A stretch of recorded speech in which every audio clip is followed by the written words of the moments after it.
नमस्कार, बेलुका 7:30 बजेको नेपाल लाइभ समाचारमा स्वागत छ। म पुष्पा केसी। सुरुमा मुख्य समाचार शीर्षकहरू। प्रतिनिधि सभाले 5 महिनापछि अघि बढायो प्रधान न्यायाधीश चोलेन्द्र विरुद्धको महाभियोग।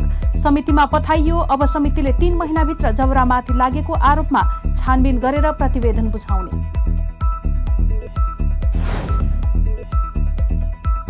डुब्न लागेकाहरूले आत्तिएर एकअर्कालाई समातिरहेको गठबन्धन लक्षित। एमाले अध्यक्ष ओलीको कटाक्ष।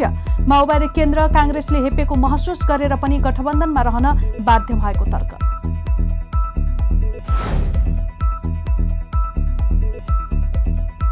ढिलो गरी प्रधान न्यायाधीशमाथिको महाभियोग बारेमा छलफल हुनु अयोग्यताको पराकाष्ठ भएको एमालेको प्रतिक्रिया। एमालेले प्रधान न्यायाधीश राणालाई जोगाउन चाहिरहेको माओवादी केन्द्रको आरोप।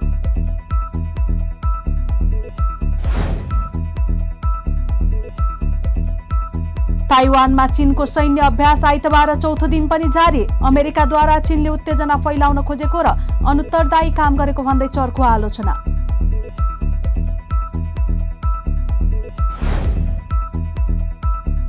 र फिफाले भारतलाई दियो महिला अन्डर 17 विश्वकपका आयोजना कोस्ने र निलम्बन गर्ने धम्की। आफ्ना सदस्य इकाइहरूको सञ्चालनमा तेस्रो पक्षको हस्तक्षेपको विरुद्धमा रहेको उल्लेख। सामान राम्रो छ, ढुक्क हुनुहोस्। थाहा छ त्यसैले त यही लिन आएको। गुणस्तरीय प्लम्बिङको भरपर्दो नाम मार्बल। अब समाचार विस्तारमा। प्रतिनिधि सभाले सर्वोच्च अदालतका प्रधान न्यायाधीश चोलेन्द्र शमशेर जबरा विरुद्ध दर्ता भएको महाभियोग समितिमा पठाएको छ। संसदले गठन गरेको 11 सदस्यीय महाभियोग छानबिन समितिमा पठाउने प्रस्ताव आइतबारको प्रतिनिधि सभा बैठकको बहुमतले पारित गरेको हो। फागुन 1 गते जबरा विरुद्ध सत्तापक्षका सांसदहरूले महाभियोग दर्ता गरेका थिए। नेकपा माओवादी केन्द्रका सचेतक देव गुरुङको नेतृत्वमा 98 सांसदहरूले जबरा विरुद्ध महाभियोग दर्ता गरेसँगै उनी निलम्बनमा परेका थिए। सर्वोच्च अदालतमा भ्रष्टाचार भएको, न्यायिक विचलनमा परेको र आफन्त मार्फत बिचौलिया गराएको लगायत 21 आरोप लगाइएको थियो। सभामुख अग्निप्रसाद सापकोटाले जबरा विरुद्धको महाभियोगमा सामान्य छलफल गराउँदै समितिमा पठाउने प्रस्ताव निर्णयका लागि प्रतिनिधि सभा बैठकमा पेश गरेका थिए। मान्य सदस्यहरू, अब म प्रतिनिधि सभा नियमावली 2075 को नियम 161 को उपनियम 6 बमोजिम नेपालको संविधानको धारा 101 को उपधारा 2 एवं प्रतिनिधि सभा नियमावली 2075 को नियम 161 को उपनियम 1 बमोजिम प्रधान न्यायाधीश श्री चोलेन्द्र शमशेर जबरा विरुद्ध दर्ता भएको महाभियोगको प्रस्तावलाई सोही नियमावलीको नियम 162 बमोजिम गठित महाभियोग सिफारिस समितिमा पठाउन प्रस्ताव गर्दछु। अब उक्त प्रस्तावलाई निर्णयार्थ प्रस्तुत गर्दछु। यो प्रस्तावको पक्षमा हुने मान्य सदस्यहरूले हुन्छ भन्नुहोला र यसको विपक्षमा हुने मान्य सदस्यहरूले हुन्न भन्नुहोला। यो प्रस्तावको पक्षमा हुने मान्य सदस्यहरूले हुन्छ भन्नुहोस्। यसको विपक्षमा हुने मान्य सदस्यहरूले हुन्न भन्नुहोस्। हुन्छ भन्ने पक्षका मान्य सदस्यहरूको बहुमत भएकोले उक्त प्रस्ताव बहुमतले स्वीकृत भएको घोषणा गर्दछु। बहुमत सांसदहरूले हुन्छ भन्दै प्रस्तावमा सहमति जनाएपछि सभामुख सापकोटाले उक्त प्रस्ताव समितिमा पठाएका हुन्। अब समितिले 3 महिनाभित्र जबरामाथि लागेको आरोपमा छानबिन गरेर प्रतिवेदन बुझाउनु पर्नेछ। सर्वोच्चका प्रधान न्यायाधीशमाथि महाभियोगका लागि छानबिन समितिले काम गर्न लागेको यो पहिलो पटक हुनेछ। यसअघि तत्कालीन प्रधान न्यायाधीश सुशीला कार्की विरुद्ध पनि महाभियोग प्रस्ताव दर्ता भएको थियो। उक्त प्रस्ताव सर्वोच्च अदालतको एकल इजलासले अन्तरिम आदेश जारी गरेपछि स्वतः निष्क्रिय भएको थियो। सर्वोच्च अदालतको भवन निर्माणमा अनियमितता भएको कुरा संसदमा उठेको छ। प्रतिनिधि सभाको बैठकमा सांसदहरूले सर्वोच्च अदालतको नयाँ बन्दै गरेको भवन निर्माणको ठेक्का महाभियोग लागेर निलम्बनमा रहेका प्रधान न्यायाधीश चोलेन्द्र शमशेर राणाको संलग्नतामा सेटिङ गरी दिएकाले त्यसमा विस्तृत छानबिन गर्न संसदीय उच्च स्तरीय समिति नै बनाउनु पर्ने माग उठाएका छन्। फागुन 1 गते राणा विरुद्ध सत्तापक्षका 98 सांसदले महाभियोग दर्ता गरेका थिए। देव गुरुङको नेतृत्वमा 21 आरोप लगाउँदै महाभियोग दर्ता भएको थियो। उक्त महाभियोग महाभियोगमा 11 सदस्यीय छानबिन समिति पनि गठन भएको थियो। उक्त समिति गठन भएपछि समितिमा प्रस्ताव जान सकेको थिएन। आइतबार उक्त प्रस्ताव विधिवत रूपमा समितिमा पुगेको छ। अब समितिले 3 महिनाभित्र राणामाथि लागेको आरोपहरूमाथि छानबिन गर्नेछ। राणामाथि महाभियोग दर्ता हुँदै गर्दा भवन निर्माणमा सार्वजनिक प्रश्न उठेको थियो। करिब 5 अर्बमा निर्माणाधीन सर्वोच्चको भवनमा करिब 1 अर्ब रुपैयाँ चलखेल हुने गरी सेटिङ गरिएको खुलासा नेपाल लाइभले गरेको थियो। भवन निर्माणमा राणा आफै अगाडि सरेर बिनापुरी कालिका समानान्तर जेबीलाई एकलौटी रूपमा ठेक्का दिएका थिए। बोलपत्र आह्वान गर्दा नै उक्त कम्पनीलाई मात्र योग्य हुने गरी आह्वान गरिएको थियो। प्रतिनिधि सभामा बोल्दै नेपाली कांग्रेसका सांसदहरू प्रकाश रसाइले स्नेही र मीना सुब्बाले सर्वोच्च अदालतमा भएको भवन निर्माणको अनियमिततामा पनि राणा जोडिएको दाबी गरे। 5 अर्बको सर्वोच्च अदालतको भवनको ठेक्का 3वटा कम्पनीलाई तत्कालीन प्रधान न्यायाधीश सोलेन्द्र शमशेरको पालामा दिएको छ। एउटा बिनापुरी भन्ने, एउटा कालिका र समानान्तरको 3टा कन्स्ट्रक्सनलाई। एउटा कन्स्ट्रक्सन कम्पनी कालिकाको विशेष अदालतमा भ्रष्टाचारमाथि मुद्दै थियो। त्यो कम्पनीलाई के का कारणका आधारले सेटिङमा उसैलाई ठेक्का दिने काम भयो। अस्ति भर्खरै मात्रै त्यसको जग खन्ने व्यक्तिले मानिसले खन्ने भनेको छ र खनियो कसले खन्यो भने एउटा मेसिनले खनियो। पछि त्यो भ्रष्टाचार भयो भने मिडिया र सामाजिक सञ्जालमा मिडियामा आउँदै गर्दाखेरि त्यो पैसा त्यो ठेकदारले फिर्ता दिएको छ। यसरी सर्वोच्च अदालत टिक्न सक्छ सभामुख महोदय? भवनमा भ्रष्टाचार त्यतिकै एउटा भवन जस्तो भनेको जनताको सम्पत्तिमा पनि उहाँ प्रधान न्यायाधीश जस्तो एउटा न्यायिक तराजु बोकिन बस्ने मान्छेले पनि बिचौले राखेर त्यसले पनि एउटा न्यायिक तराजुको पनि ठिकसँग काम नगरेको हुनाले गर्दाखेरि हामी सम्पूर्ण माननीय देव गुरुङज्यूको जुन उहाँले राखेको प्रस्तावलाई सर्वसम्मतिबाट पक्ष विपक्ष नभनिकन पास गरौँ। सर्वोच्च अदालतको भवन निर्माणका विषयमा अख्तियार दुरुपयोग अनुसन्धानमा रहेको उजुरीमा सर्वोच्चसँग जवाफ मागेपछि चर्चामा आएको थियो। यो विवादमा अहिले अख्तियार अनुसन्धानको क्रममा रहेको छ। नेकपा एमालेका अध्यक्ष केपी शर्मा ओलीले आगामी चुनावमा गठबन्धन बनाउने निर्णय डुब्न लागेकाको त्यान्द्रोको सहारा भए जस्तै रहेको टिप्पणी गरेका छन्। उनले अहिले उनीहरूको भाग्यमै गठबन्धन अनिवार्य शर्त भएको बताएका हुन्। उनले भने हिन्दीमा भनिन्छ नि डुब्तेको तिनकेका सहारा। डुब्दै गर्दा त्यान्द्रो समातेर बाँच्न खोज्छ। यी सबै डुब्न लागेकाहरू हुन्। एकले अर्कालाई निकालिदिए त हुन्थ्यो, तर डुबिएला भनेर एकले अर्कालाई समातेको छ। सबै डुब्न बेर छैन। गएको निर्वाचनमा माओवादी केन्द्रलाई एमालेले डुब्नबाट बचाएको दाबी गरे। अहिले उक्त पार्टी आफूलाई नेपाली कांग्रेसले हेपेको महसुस गरेर पनि गठबन्धनमा रहन बाध्य भएको बताए। ओलीले छटपट्टि भएपछि अलि नधम्क्याइ टेर्दैनन् भनेर धम्क्याउने र डराएपछि फेरि गठबन्धन बनाएर जाने सिलसिला चलिरहेको बताए। उनले अहिले एमाले विरुद्ध कम्युनिस्ट विरोधी, प्रगति विरोधी र राष्ट्रियता विरोधी एक ठाउँमा आइपुगेको उल्लेख गरे। अध्यक्ष ओलीले गठबन्धन एमालेलाई रोक्नका लागि मात्रै बनेको बताए। एमालेले गएको 3 वर्षमै 20 वर्षमा हुन नसकेको काम आफूले गरेको दाबी गरे। एमाले लोकप्रिय भएर अरूको अस्तित्व सङ्कटमा परेपछि अनेक आरोप लगाइएको ओलीको तर्क छ। प्रधान न्यायाधीश चोलेन्द्र शमशेर राणामाथि लगाइएको महाभियोग प्रस्तावमाथि प्रतिनिधि सभामा छलफल अघि बढेसँगै सत्तापक्ष र प्रमुख प्रतिपक्षका सांसदहरूले आफ्नो धारणा राखेका छन्। महाभियोग लगाइएको 5 महिनापछि छलफल हुनु अयोग्यताको पराकाष्ठ भएको एमाले सांसदहरूको आरोप छ। नेपाल लाइभले तयार पारेको एक रिपोर्ट। नेकपा एमालेका नेता डाक्टर भीम रावलले सरकारलाई प्रधान न्यायाधीश चोलेन्द्र शमशेर राणामाथि लगाइएको महाभियोगको समयबारे प्रश्न गरेका छन्। आइतबार प्रतिनिधि सभाको बैठकमा बोल्दै नेता रावलले महाभियोग लगाइएको 5 महिनापछि मात्रै छलफल सुरु गरिएको भन्दै सरकारको आलोचना गरेका हुन्। उनले प्रश्न गरे, स्वतन्त्र न्यायपालिका प्रमुखमाथि लगाइएको महाभियोग प्रस्तावको समय कति भयो? हामी कस्तो खालको राजनीतिक प्रक्रियामा जाँदैछौँ? कुन चरणमा छौँ? उनले प्रधान न्यायाधीश चोलेन्द्र शमशेर जबरामाथि लगाइएको महाभियोगको प्रस्तावमाथि छलफल गर्ने समय नै नभएको समेत बताए। हाम्रो राज्य प्रणालीमा केही समयदेखि के देखेको छ भने एउटा प्रचलित उखान छ, लथालिङ्ग देशको भताभङ्ग चाला भन्ने जस्तो देशका धेरै निकायहरूमा त्यस्ता खालका प्रवृत्तिहरू देखा पर्न थालेका छन्। हामीले स्वतन्त्र न्यायपालिका भनिने त्यसको महत्त्वपूर्ण सर्वोच्च निकाय सर्वोच्च अदालतका प्रधान न्यायाधीशको बारेमा महाभियोगको प्रस्ताव अगाडि सारिएको कति समय भयो? के कुरा पनि हेक्का सँगसँगै राखिनु पर्थ्यो भने हामी कस्तो राजनीतिक प्रक्रियामा छौँ र कुन चरणमा छौँ? देश आम निर्वाचनमा जाँदैछ। यस्तो स्थितिमा यस्तो अत्यन्त संवेदनशील विषयलाई समयमै त्यसको निराकरण गर्ने र अर्को कुरा योसँग सम्बन्धित एउटा छानबिन समिति पनि छ। छानबिन समितिले के गर्दैछ मैले सुन्न नपाएको हो कि या यो प्रतिनिधि सभामा त्यो तर्फबाट पनि कुराहरू आइसकेर मैले नसुन्न पाएको हो, त्यो त मलाई थाहा भएन। र यो यति गम्भीर विषय हो। हाम्रा न्यायपालिका, व्यवस्थापिका, कार्यपालिका प्रत्येक क्षेत्रमा केही समय यता विकृतिका अनेक थुप्रोहरू लाग्ने गरेका हामीले देखेका छौँ। यो देशको लागि राम्रो होइन। यस्तै एमालेकै सांसद खगराज अधिकारीले प्रधान न्यायाधीश जबरामाथिको महाभियोग प्रस्ताव छलफलमा नल्याइएको भन्दै आपत्ति जनाए। अधिकारीले प्रधान न्यायाधीश जबरामाथिको महाभियोगको प्रस्तावमा सभामुखको समयमै ध्यानाकर्षण हुन नसकेको बताए। प्रधान न्यायाधीशमाथिको महाभियोग कुनै अभिष्ट पूरा गर्नका लागि अघि बढाएको त होइन भन्ने आशंका उनले व्यक्त गरे। यत्रो महिना गुजार्यौँ, यत्रो समय गुजार्यौँ, मेरो त विनम्रतापूर्वक आग्रह छ सामान्य सभा महोदय, सभामुखज्यूको पनि ध्यानाकर्षण हामीले गर्न सकेनौँ या सभामुखको पनि ध्यान पुगेन।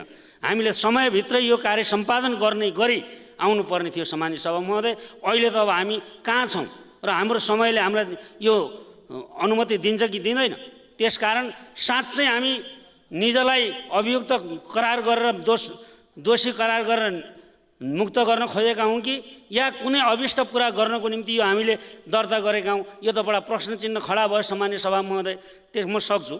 त्यसकारण यो गम्भीर प्रश्न हामीसँग खडा भएर यस्तो किसिमको अपरिपक्वता संसदले बिहोर्नु पर्ने हुँदैन।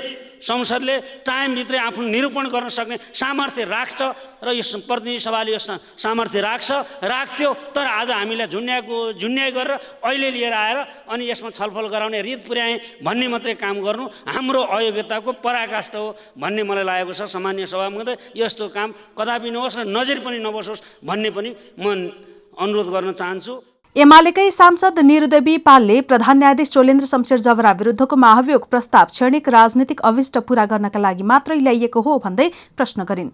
सांसद पालले 5 महिनासम्म पनि महाभियोग जस्तो गम्भीर विषय किनारा लाग्न नसकेको भन्दै आपत्ति जनाइन्। सम्मानित सभामुख महोदय, यो सरकारले आगामी मङ्सिर 4 गते संघ र प्रदेशको चुनाव घोषणा पनि गरिसकेको छ र आफै काम चलाउ सरकार भइसकेको अवस्थामा यति गम्भीर विषय 5 महिनासम्म छलफल गरी किनारा लगाउनु पर्ने अवस्थामा त्यति लामो समय के हेरेर बस्यो? किन छलफल गराइएन? छलफल गराउन किन र कसले रोक्यो? यो सत्ता पक्षलाई हामीसँग 2/3 छैन भन्ने थाहा हुँदै हचुवाका भरमा जबरामाथि महाभियोग किन र केका लागि लगाइएको थियो र किन हालसम्म किनारा लगाइएन भन्ने कुरा सम्मानित सभामुख मार्फत सत्ता पक्षलाई तथ्य र तर्कसहित सदन र सदन मार्फत आम जनतालाई जानकारी गराउन म जोरदार माग गर्न चाहन्छु। यता नेकपा माओवादी केन्द्रका सांसद हरिबोल गजुरेलले भने महाभियोग प्रस्ताव दर्ता गरिएका प्रधान न्यायाधीश राणालाई एमालेले जोगाउन चाहिरहेको आरोप लगाए। कि जनताले बुझिसकेको छ, आम मान्छेलाई थाहा छ,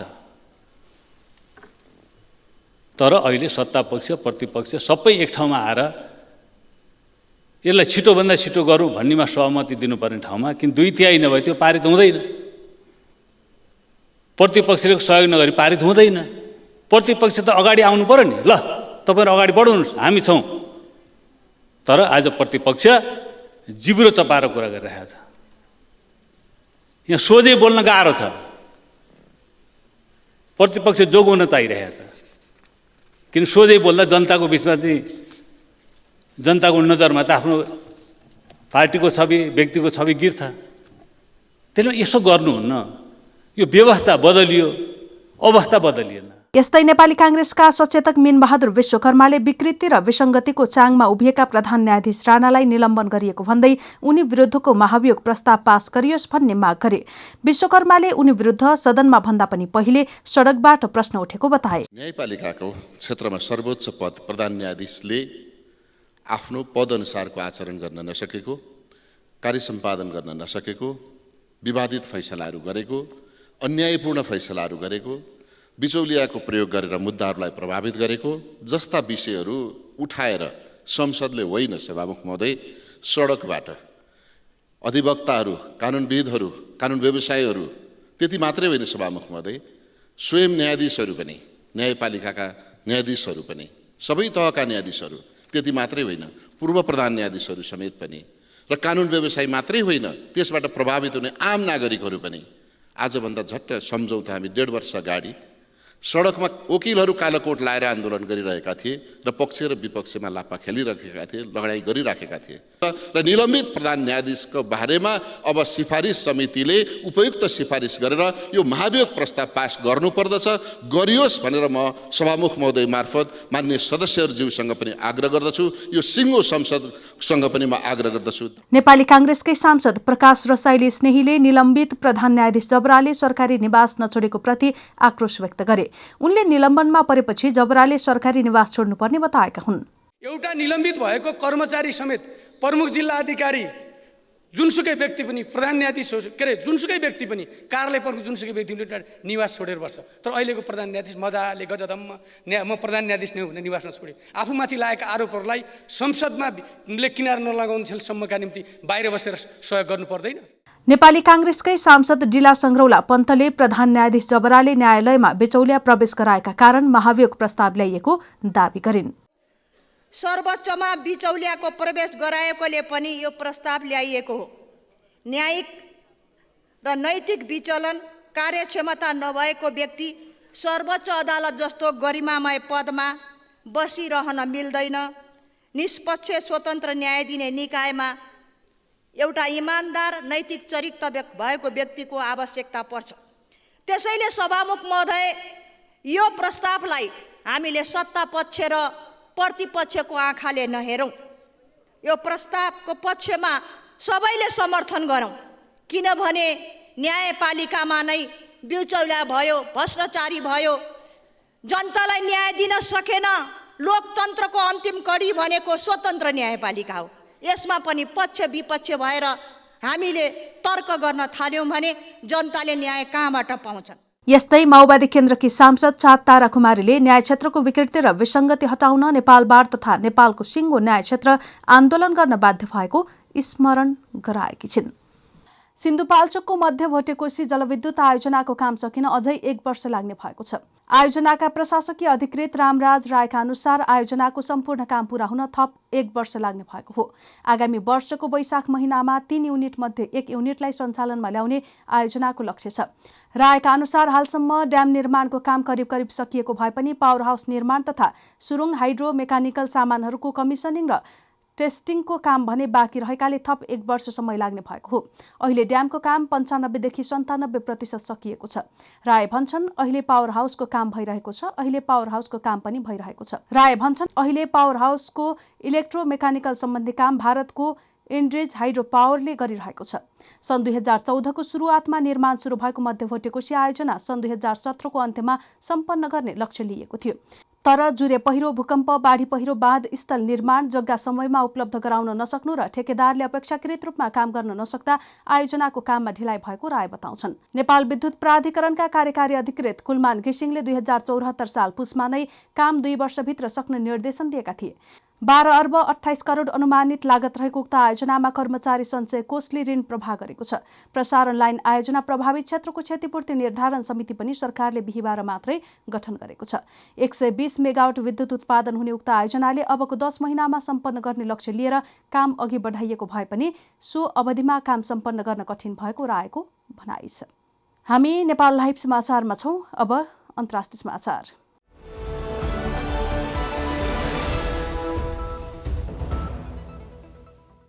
चीनले आफूमाथि आक्रमण गर्न अभ्यास गरेको ताइवानले बताएपछि अमेरिकाले बेइजिङले उत्तेजना फैलाउन खोजेको र अनुत्तरदायी काम गरेको भन्दै उसको चर्को आलोचना गरेको छ। बीबीसीका अनुसार ताइवानले चीनिया सैन्य अभ्यासको यथोचित प्रतिक्रिया दिएको जनाएको छ। बेइजिङले त्यस्तो अभ्यास थालेको आइतबार चौथो दिन हो। व्हाइट हाउसका अनुसार चीनले ताइवानबारे विद्यमान यथास्थिति फेर्न प्रयास गरिरहेको छ। अमेरिकी सभामुख न्यान्सी पेलोसीको नेतृत्वमा एउटा अमेरिकी प्रतिनिधि मण्डलले गत साता ताइवानको भ्रमण गरेपछि अमेरिका र चीनबीच तनाव चुलिएको छ। चीनले उक्त भ्रमणलाई ताइवानमाथिको आफ्नो स्वामित्व रहेको दाबीलाई चुनौती दिएको ठानेको छ। यद्यपि ताइवान आफूलाई छुट्टै राज्य मान्छ। चीनिया जहाज र विमानहरूले सप्ताहन्तमा ताइवान स्ट्रेटमा विभिन्न गतिविधि गरेको ताइवानको रक्षा मन्त्रालयले जनाएको छ। तिनलाई चेतावनी दिन ताइवानले पनि आफ्ना लडाकु विमानहरू उडाएको थियो। ताइवानी सेनाले चीनले ताइवानमाथि आक्रमण गर्न त्यसरी अभ्यास गरेको बताएको छ। नेपाल लाइभ समाचारमा अब खेल समाचार।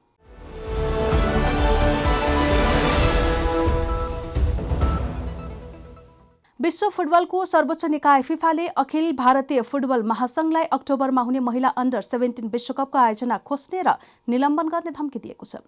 भारतीय सर्वोच्च अदालतले राष्ट्रिय महासंघलाई एआईएफएफको निर्वाचन गर्न निर्देशन दिएको केही दिनपछि फिफाले कारबाही गर्ने धम्की दिएको हो। सर्वोच्च अदालतले बुधबार कार्यकारी समितिलाई प्रशासक समितिले तोकेको कार्यतालिका अनुसार निर्वाचन गर्न निर्देशन दिएको छ। हाल प्रशासक समिति राष्ट्रिय महासंघ अन्तर्गत चलिरहेको छ। भारतले अक्टोबर 11 देखि फिफा अन्डर 17 महिला विश्वकप आयोजना गर्ने तय छ। अगस्त 28 मा एआईएफएफको निर्वाचन हुनेछ भने 13बाट निर्वाचन प्रक्रिया सुरु हुनेछ। सर्वोच्च अदालतले प्रशासक समितिले तयार पारेको कार्यक्रम स्वीकृत गरेको छ। फिफाले एआईएफएफका कार्यवाहक महासचिव सुनन्दो धरलाई लेखेको पत्रमा भनिएको छ, हामी एआईएफएफलाई अगस्त 3, 2022 मा भएको सर्वोच्च अदालतको निर्णयको आधिकारिक प्रतिलिपि 9 अगस्त 2022 को साँझ 5 बजेसम्म उपलब्ध गराउन अनुरोध गर्दछौं। फिफाले आफ्ना सदस्य इकाइहरूको सञ्चालनमा तेस्रो पक्षको हस्तक्षेपको विरुद्धमा रहेको बताएको छ। सामान राम्रो छ, ढुक्क हुनुहोस्। थाहा छ त्यसैले त यही लिन आएको। गुणस्तरीय प्लम्बिङको भरपर्दो नाम मार्बल। नेपाल लाइभ समाचार सकिएको छ। समाचारको अन्त्यमा मुख्य समाचारका शीर्षकहरू फेरि एकपटक। प्रतिनिधि सभाले 5 महिनापछि अघि बढायो प्रधान न्यायाधीश शोलेन्द्र विरुद्धको महाभियोग। समितिमा पठाइयो। अब समितिले 3 महिनाभित्र जबरामाथि लागेको आरोपमा छानबिन गरेर प्रतिवेदन बुझाउने। डुब्न लागेकाहरूले आत्तिएर एकअर्कालाई समातिरहेको गठबन्धन लक्षित। एमाले अध्यक्ष ओलीको कटाक्ष। माओवादी केन्द्र काङ्ग्रेसले हेपेको महसुस गरेर पनि गठबन्धनमा रहन बाध्य भएको तर्क।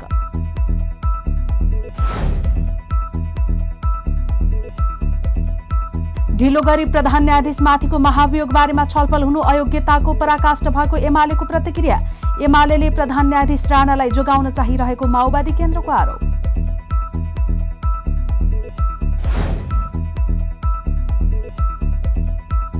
ताइवानमा चीनको सैन्य अभ्यास आइतबार चौथो दिन पनि जारी। अमेरिकाद्वारा चीनले उत्तेजना फैलाउन खोजेको र अनुत्तरदायी काम गरेको भन्दै चर्को आलोचना।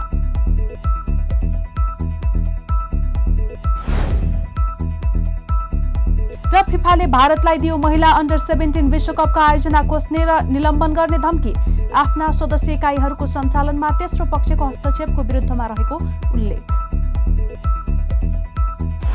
नेपाल लाइभ समाचार आज यति नै। हाम्रा अन्य कार्यक्रम नेपाल लाइभको Facebook page, YouTube channel, Twitter र हाम्रो वेबसाइट नेपाललाइभ.com मा पढ्न र हेर्न सक्नुहुनेछ। नमस्कार।